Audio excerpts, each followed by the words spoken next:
Are you planning to retire within the next 5 years? Then this video is ideal for you. Today, I'm going to walk you through the key things that you need to do in your final years before retirement to avoid mistakes, maximise your income and retire with confidence. Now, I have said the final 5 years, but realistically, the earlier that you can do these, the better. Okay, so step 1, maximise your pension contributions.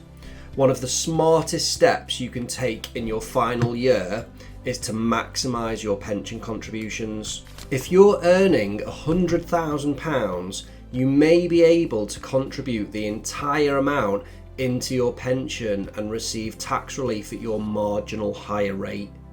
For example, a net contribution of £80,000 could immediately be topped up to £100,000 with basic rate relief claimed back from the government.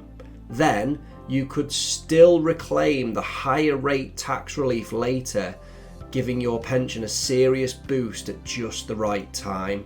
That's a 40% marginal tax relief.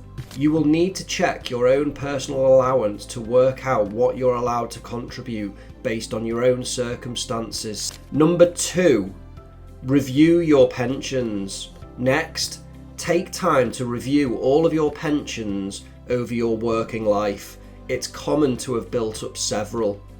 Check for older pensions that might include valuable guarantees such as guaranteed annuity rates, guaranteed minimum pensions, and protected tax-free cash amounts.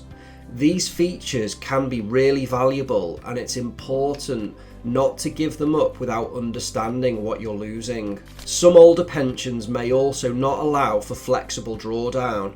This is a more modern way of drawing down your pension and gives you greater control over how and when you withdraw your money. If your pensions don't offer this flexibility, they may need to be transferred into more suitable plans if that's what you want to do. This process can be complicated, and it's often when people come to us for help. Understanding what your pensions provide and what your options are is the starting point for making a plan that works for you and your family. These options, including annuity purchases, can be irreversible, so you really need to know what you want to do and what is best for you before deciding on taking benefits from pensions. Number 3, talk to your partner or spouse. This is really important to discuss your plans with your partner or your spouse. Sometimes couples retire together, but often they don't. If you're the main source of household income, retiring could lead to a significant drop in income for your family. That's why it's vital to have this conversation early. Talk about what income you'll need, what your expenses look like, and how your lifestyle might change once you've retired. Number 4, decide on your legacy goals. Still, on the topic of family, it's time to consider the legacy that you want to leave behind. Would you prefer to spend your savings and pensions during retirement and leave only your home behind? Or do you want to preserve a portion of your wealth for your children or grandchildren? This decision will shape how much you draw from your pensions and savings. It's another important conversation to have with your partner so that you're both aligned in your goals. From 2027, the government are now including unspent pension funds for inheritance tax, and this is a huge change, so you need to understand if this affects you also. Number 5, understanding your spending. Many people who earn well during their careers do not keep track of their spending very closely, and that's usually fine while you're working. But as you approach retirement, it's important to understand your income needs and how they'll be met from your pensions, savings, and investments. Start reviewing your direct debits and monthly bank statements.